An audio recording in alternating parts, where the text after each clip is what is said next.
আল্লাহ পাক রব্বুল আলামিন পবিত্র কোরআনুল কারীমের ২৮ নম্বর সূরাতুল কাসাসের ৬৮ নম্বর আয়াতে আল্লাহ তাআলা ইরশাদ করেছেন, বিসমিল্লাহির রহমানির রহিম, ওয়া রাব্বুকা ইয়াখলুকু মা ইয়াশাউ ওয়া ইয়াখতারু।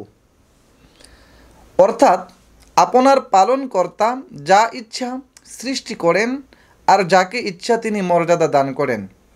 আব্দুল কাদের জিলানী রহমাতুল্লাহ আলাইহি এই আয়াতের তাফসির ব্যাখ্যা করে তিনি লেখেন, আল্লাহ তাআলা তার সকল সৃষ্টির মধ্যে 4টি সৃষ্টিকে পছন্দ করেছেন, আর এই 4টি সৃষ্টির মধ্যে একটিকে তিনি সবচাইতে বেশি সম্মানিত করেছেন। যেমন আল্লাহ তাআলা অসংখ্য ফেরেশতা সৃষ্টি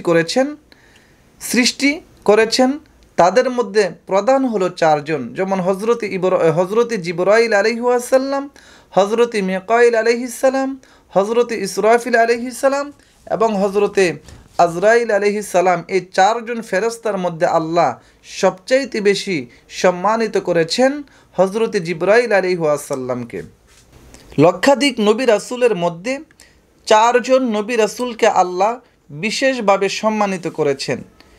1 নম্বর হজরতে ইব্রাহিম আলাইহিস সালাম, 2 নম্বর হজরতে মূসা আলাইহিস সালাম, 3 নম্বর হজরতে ঈসা রূহুল্লাহ আলাইহিস সালাম, 4 নম্বর হজরতে মুহাম্মদ মুস্তাফা সাল্লাল্লাহু আলাইহি সাল্লাম।